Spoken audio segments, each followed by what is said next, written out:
the shot, and usually last for 1 to 2 days after these symptoms begin. They are more common based on these studies after the second shot and are less common in older adults.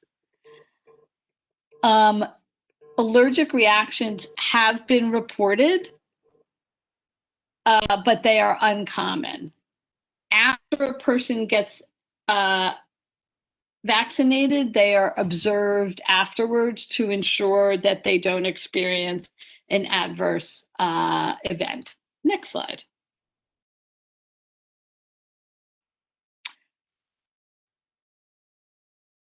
So let me share a little bit more about some of the results from the clinical trials. They show, very importantly, similar safety and efficacy, and again, that word means effectiveness, in people with some underlying conditions, including some conditions that place people at increased risk for severe COVID illness compared to people without these other illnesses or comorbidities. So all the following people that you can see on the list below are eligible to receive COVID vaccine, and for whom it is safe, including people with weakened immune systems, people with autoimmune conditions, people with a history of something called Guillain-Barré, and people with a history of Bell's palsy, among others. Next slide.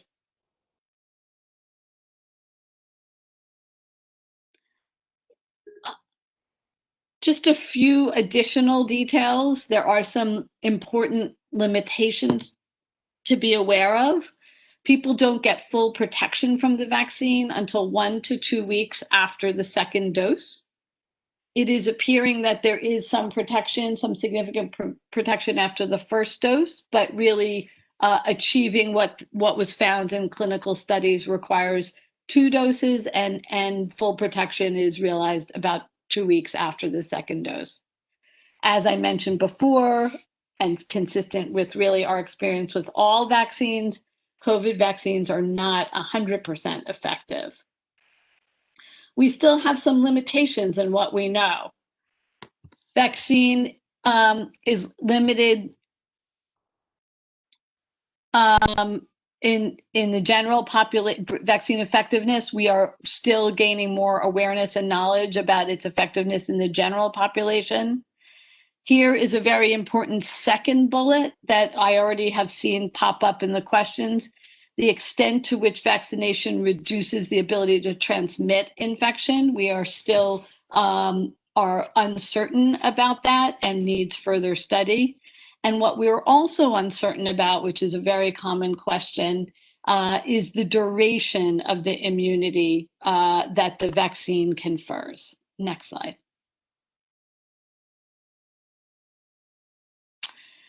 So that is why and as Janice kicked us off with, until we understand more about the protection, both duration and whether people who have been vaccinated can transmit infection, we are urging and recommending that everyone continue our key prevention messages, or our core 4.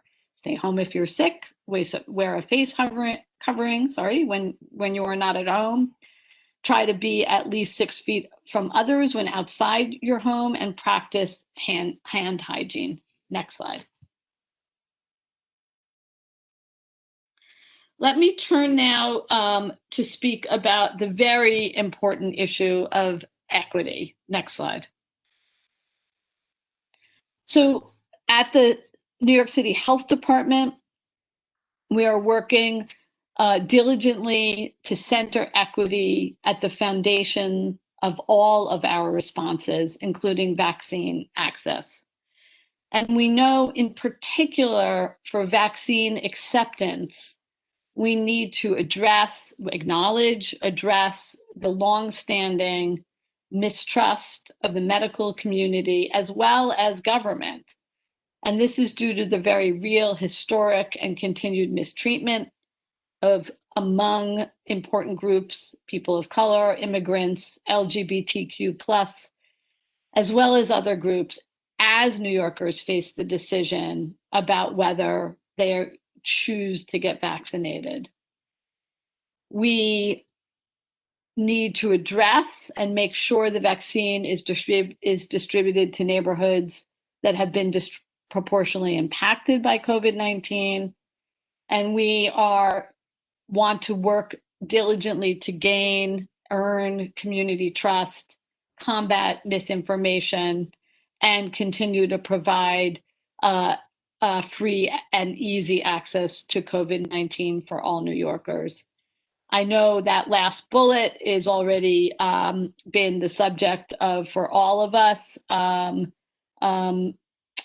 challenged by the many challenges around distribution at all levels of government, and we are continuing to make those systems more transparent and easier for all New Yorkers. Next slide. So let me now turn to vaccine distribution and the processes and systems that are in place. Next slide. So I think that as many of you may know and are hopefully trying to decipher, vaccine allocation is happening in phases. Those phases have been defined at a high level by the federal government and specifically by the CDC, who is making recommendations. Those recommendations are then put out publicly, and states can choose to adopt those recommendations and additionally to make them more detailed and specific to a particular state's context. So consistent with federal guidance, in our state, New York State put out phase 1A guidance as follows, and you can see this on your screen. Overall, the guidance, and this is true federally and in the state, is meant to prioritize people who are at both high risk or highest risk for COVID-19 exposure and for people and individuals who are at highest risk for serious consequences were they to become ill with COVID. So what you can see here is that residents in certain group living facilities have been prioritized in phase 1A, and that includes for the mental hygiene sector, residents of licensed OASIS, OMH, and OPWDD settings. Additionally, residents of nursing homes and adult living facilities are also in phase 1A. Also in phase 1A are all kinds of health workers in healthcare settings. This includes, at this point, workers in both inpatient and residential, as well as ambulatory settings. And it includes behavioral health providers of all disciplines. Importantly, this also includes all workers in health settings, whether or not they are a licensed health professional or working in a different discipline, such as environmental services, food services, facility services. Next slide. Last week, New York State opened vaccine eligibility to phase 1B. Similar to phase 1A, New York State did not open the entire category of what will likely fall into phase 1B all at once. So similar to phase 1A, which was opened up one group at a time, we expect to see similar approach for phase 1B. So starting last week, New York State announced that the following groups would be eligible, and you can see them on your screen: adults age 65 and older, residents and staff in group shelters, group homeless shelters, and certain other congregate settings, certain frontline essential workers, such as first responders, teachers and school staff, daycare workers, transit workers, and grocery store workers. Additional categories, as I mentioned, are likely going to be added by New York State as part of phase 1B. The website that you can see on the screen contains a full list of all eligible groups, and I encourage you to look there and check back regularly as guidance changes. Next slide.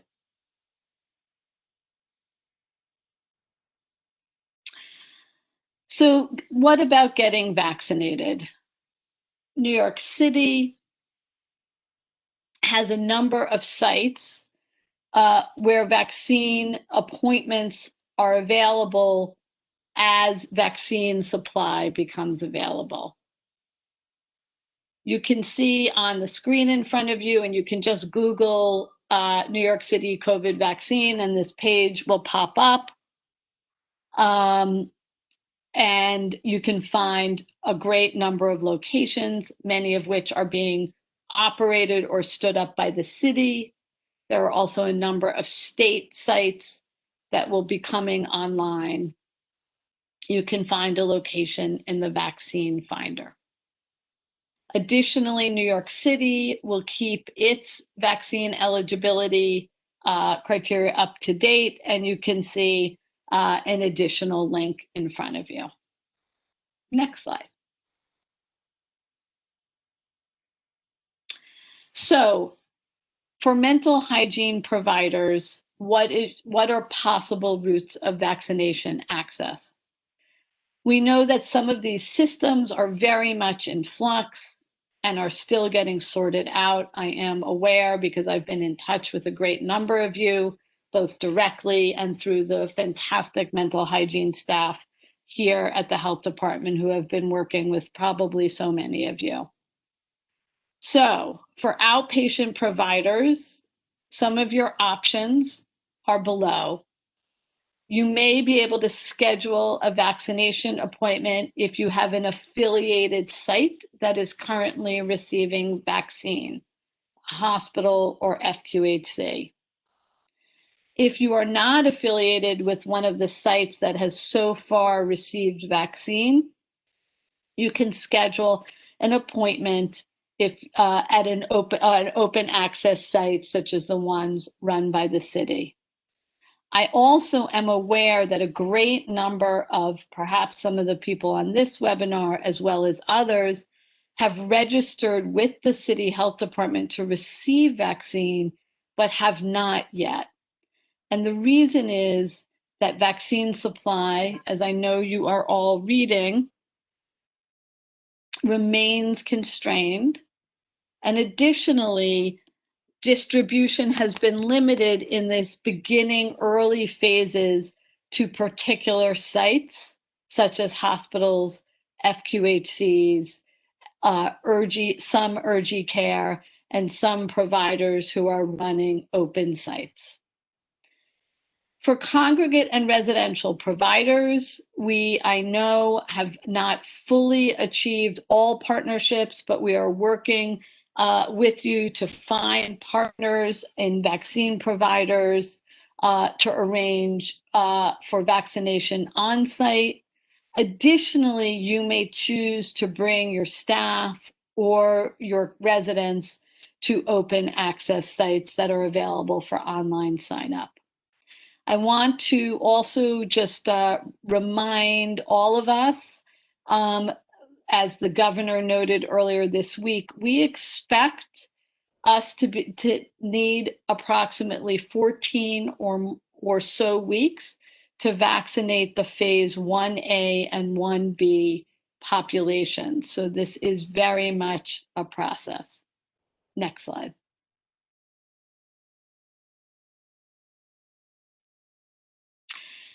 So what is needed for preparatory for a vaccine appointment? There are a number of consents that need to be signed. There are specific consents for OPWDD and OASIS, which is a modified consent. Importantly, for the New York City sites and to get a vaccine in New York City, please complete the screening and consent form and complete the New York State vaccine form. I know there's a number of questions in the Q&A. All of this information is available on our website or will be placed on our website, so you'll be able to simply click on these links. Additionally, when you are going off-site for an appointment, the request is to bring proof of employment, or I should add, residence in a congregate setting. A letter from the site will qualify as the eligibility requirement. There was also another question earlier, is that undocumented people are absolutely eligible for vaccine and for free of charge. Next slide. Lastly, I want to speak about building COVID-19 vaccine confidence.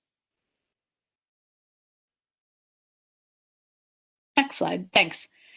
So building confidence and addressing hesitancy is really the work of all of us.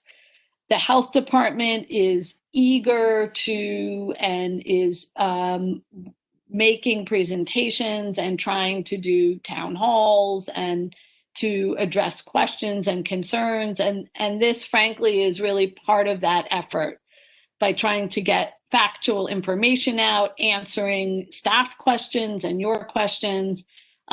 We are hoping to increase confidence, reduce misinformation, address concerns in order to promote people's uptake and willingness to get vaccinated.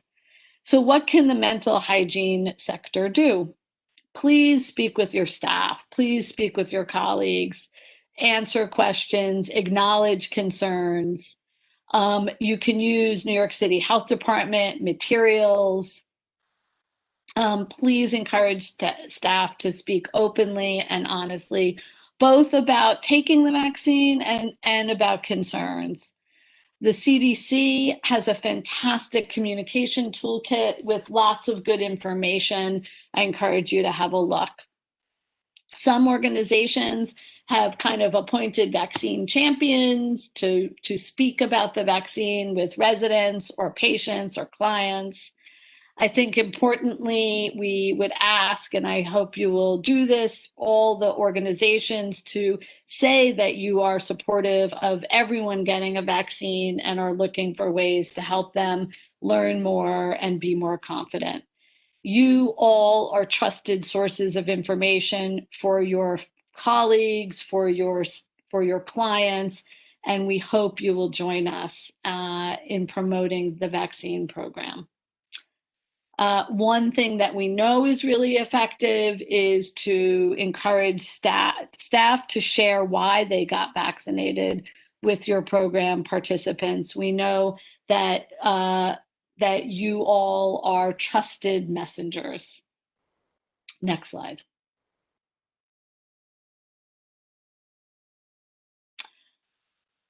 I may have addressed many of these points. I will just highlight on the second bullet. We, as an approach in mental hygiene, know that peers, people with lived experiences, recovery coaches, harm reduction workers are so vital to caring for New Yorkers with behavioral health needs. And all of you, for whoever is listening, are dear colleagues and partners in this work. And I think the vaccine work is no different. That folks who are peers of people using services or people with behavioral health needs are trusted partners in helping all of us carrying messages forward. And I really encourage all of us to think about that in program planning and speaking about vaccines. And then finally, I just want to go down to the last bullet. If a person does not have consent, please remember to have a thorough conversation with the person's surrogate, with the person who is able to provide consent for that person as part of vaccine acceptance. Next slide. So what are our key messages? There is strong evidence that the vaccines we currently have available are safe and effective. COVID vaccines I think there's a typo there, are available at no cost to New Yorkers. COVID vaccines are available to all New Yorkers and people who work in New York or live in New York, regardless of immigration status. And importantly, vaccination is not a public benefit under the public charge rule. When people receive their vaccine, their privacy will be protected. The vaccine protects you from COVID-19 illness, which can have serious and even deadly consequences. The vaccine may protect people around you, and we are eager for more science that will tell us the extent to which that is true.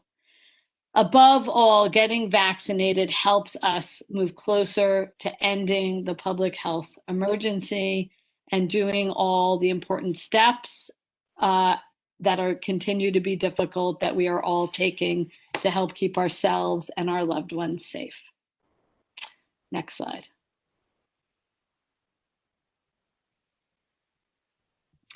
And finally, just some myths and facts that I myself found helpful as I have been getting lots of questions. One myth we have been hearing is the vaccine was rushed, so it's probably not safe. And as I shared earlier, I do want to reiterate the FDA has closely monitors vaccine research and safety, including the first two vaccines that are approved under the emergency use authorization. Tens of thousands of people participated in these clinical trials, and vaccines were shown to be safe. Next myth is that the vaccines inject virus into the body. And as I also already shared, the vaccines do not contain the virus. The mRNA tells our cells how to make a protein that triggers an immune response, and this protects us from getting ill with COVID-19. And just I see another question in the Q&A, which I'll inject here, which is also that the mRNA does not change an individual's DNA. It does not affect a person's genetic material and simply acts to end up producing antibodies. Myth: I don't need to wear a face covering after I get vaccinated. And this is probably close to all of our dearest wishes, but is not yet known to be safe. So for the moment and for the foreseeable future, we recommend you continue to follow prevention messages even after being vaccinated. The vaccine prevents people from getting sick, but we still don't know if people who are vaccinated can have virus in their body and then transmit the virus to others. And until we understand more about how the vaccine works, people should and must wear a face covering and practice physical distancing even after being vaccinated. Next slide. I think I addressed this one already. Does not change your DNA. And another myth we have heard is that the vaccine somehow insert a microchip or tracking device or something nefarious. That is not true, and vaccines are not used to track people or get personal information. The next one is really also important and maybe not totally obvious. We have heard also people who report having had the COVID-19 illness and recovered, which is fantastic, and feel that they don't need the vaccine. However, at this point, vaccine is recommended even for people who have had COVID-19. It is possible to get COVID-19 again. The vaccines are safe and may boost the protection your body has already built up. However, if you tested positive for COVID-19 within the past 90 days, consider waiting to get vaccinated since it's unlikely that you'll get COVID-19 during these first 90 days. Please talk to your healthcare provider if you have questions. Next slide. Finally, I just want to end with some resources. Next slide. So you've seen this slide already, and I'll just call your attention to two more resources. One is a fact sheet, what New Yorkers need to know about COVID-19 vaccine.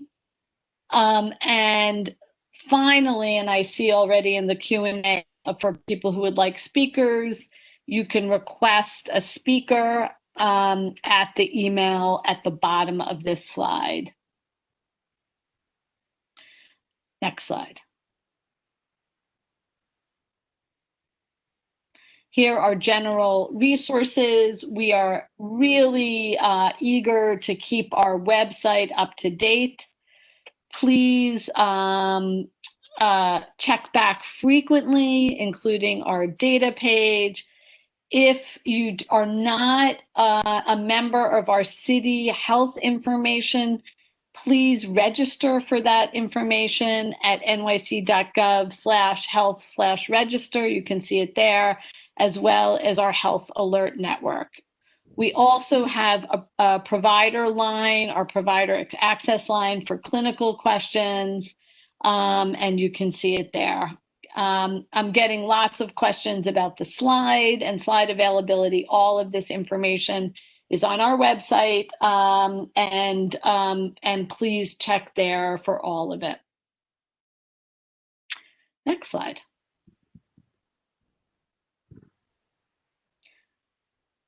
Well, thank you so much. I'm going to take a breath and let Janice help me field some of your fantastic questions. We also have several folks from the mental hygiene division who will help me as I phone a friend for some of them.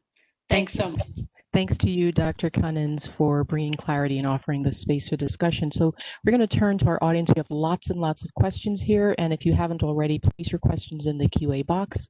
Dr. Cunnins and other panelists are going to try to get to as many of your questions as possible, and we'll also provide spaces where you can send additional questions if we don't get to each of them. So starting off, there are questions about what percentage of specific groups from communities of color have been studied with the vaccine. So I'm guessing perhaps either you, Hillary, or Jenny might be able to take this. Well, let me say that I don't know the answer. So if someone else, yeah, this is Bill Fisher. Hi. In the Pfizer study, 23% were Black or Latino. I don't have the breakdown. In the Moderna studies, about 10% were Black and 20% were Latino in the US. Thanks so much, Bill. And let's see, you already answered the question about making slides available. Can we receive information regarding the efficacy on newly identified strands of COVID-19, which seem to be more contagious? I'm thinking Jenny or Bill. Yeah, let me say what I know and then see if Bill or others will chime in. So I think as everyone has been following along, one or possibly more than one more infectious strain has arisen. One has been identified from London, as you all are probably following. Another in South Africa. We are aware that there's some issues about the way the virus is built that increases infectiousness. It does not seem to be a virus strain that it makes people sicker at greater proportions. And thus far, it appears that the virus is still responsive to the vaccine. That is, the vaccine still confers antibodies. And let me turn to one of my colleagues in case there's additional information that they'd like to add. I think, yeah, that sounds right and covers it on my end. Okay, thanks. What is the difference between saying 94 to 95% efficacy as compared with acknowledgement that there's limited information of vaccine effectiveness?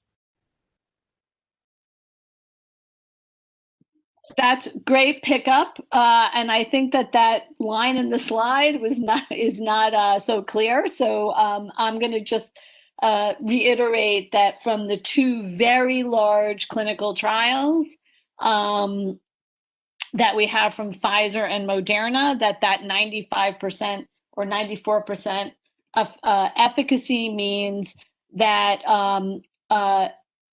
exceedingly small number of people actually became ill. And I think the second point is that even when somebody did develop symptoms from COVID, nobody in either trial got seriously ill, which is exactly what we like to see.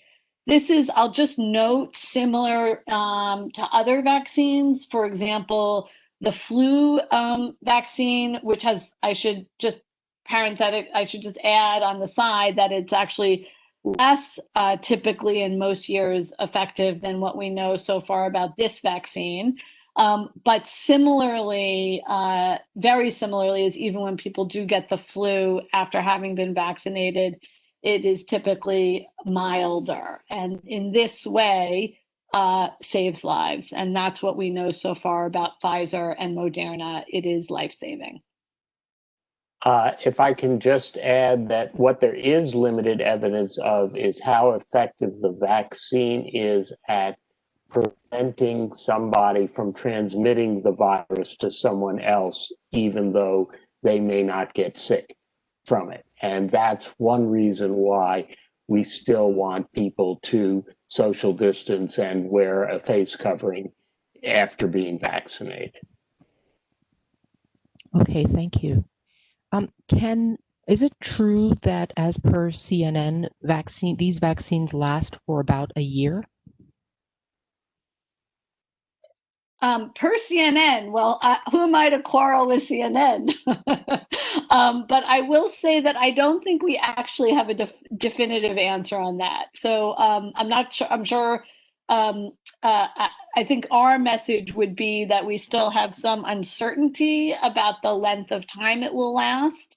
And I encourage everyone to continue to stay tuned. Thank you. Are there any contraindications to getting vaccines if you had or are currently infected with COVID-19?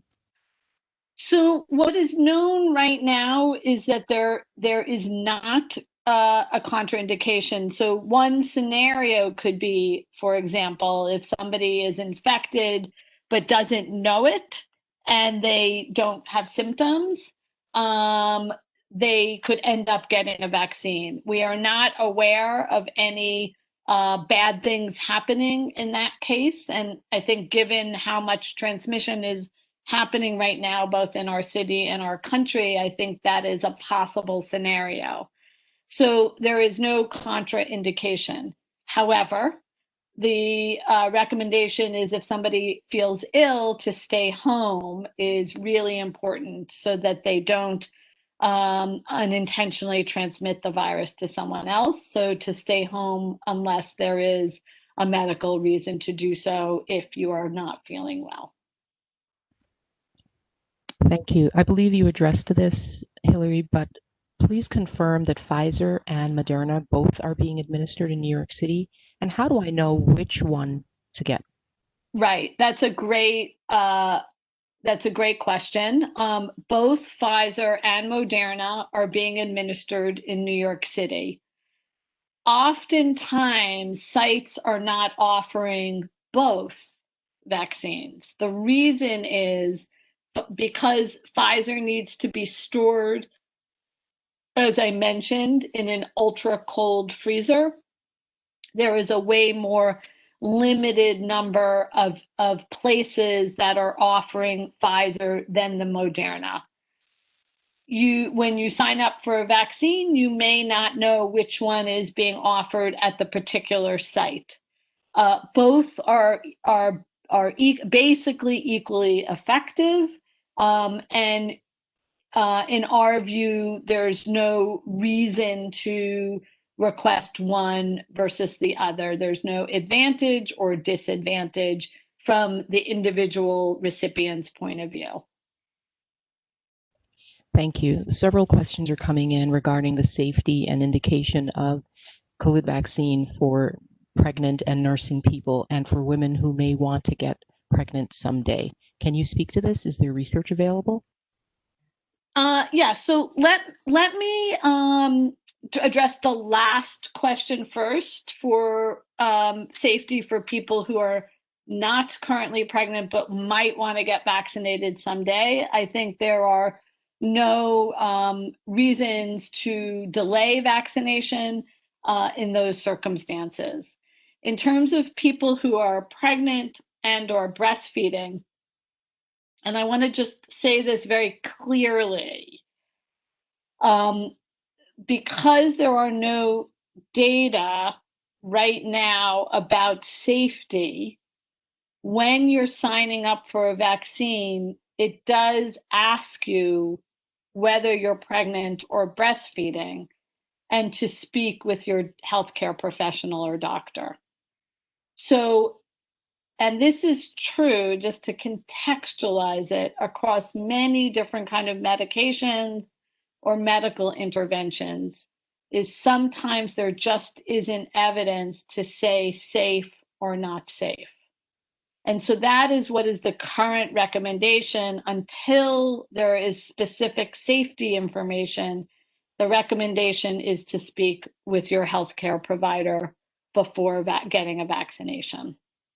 More information will certainly become available about this in the coming months. Thank you. Please discuss what steps DOHMH is taking to gain community trust. So that is a great question, and I will kick it off and see who else and if others want to chime in. We are working across city government, not just at the health department, to work with, present to, engage with both community-based organizations as well as individuals in communities to have discussions, to hear questions, to respond to issues that are arising. We have community outreach teams. We are doing lots of presentations such as this. And we are, in some cases, asking CBOs to participate in overall outreach and engagement. The city's racial equity and inclusion task force, chaired by Shirlane McRae, has been actively working across really all of their subgroups and task forces to continue to lay out and implement plans. We always appreciate feedback for communities we are not reaching adequately, for ways we can improve.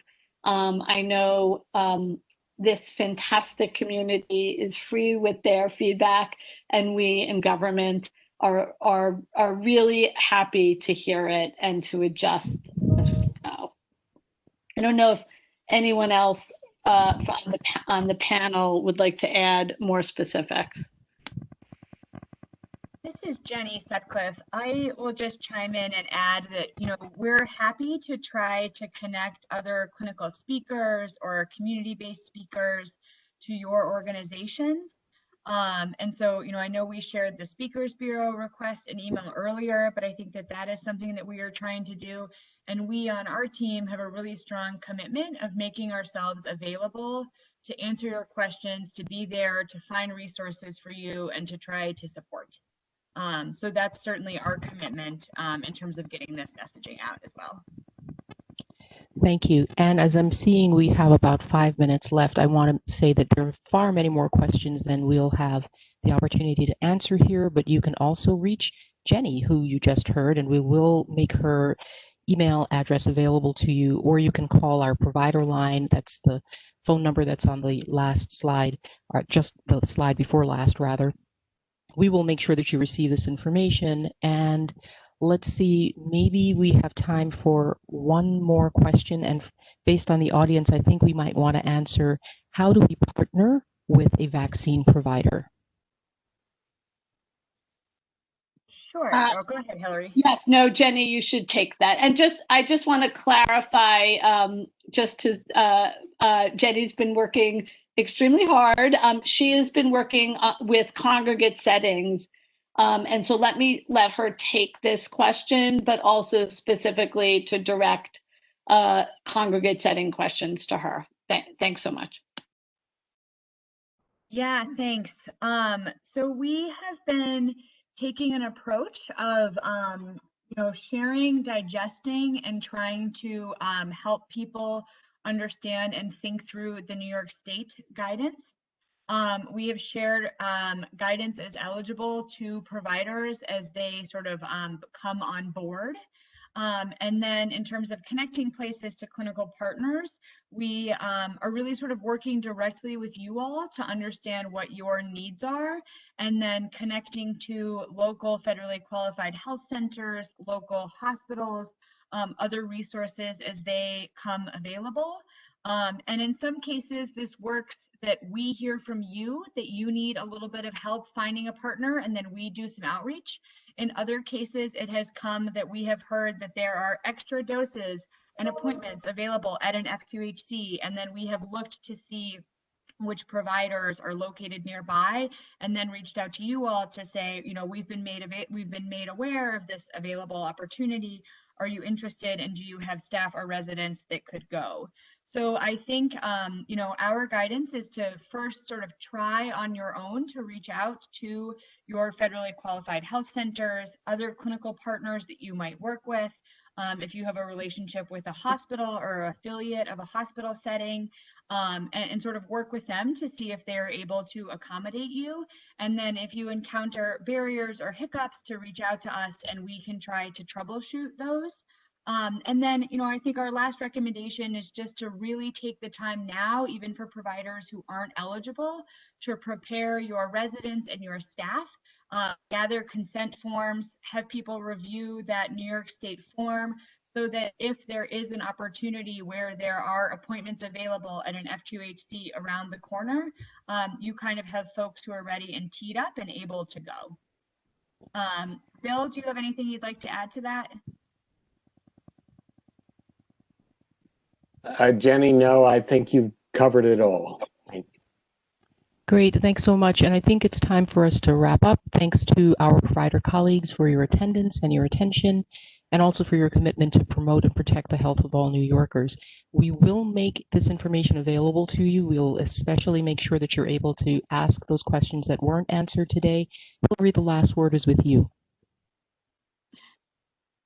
Thanks all. I don't have any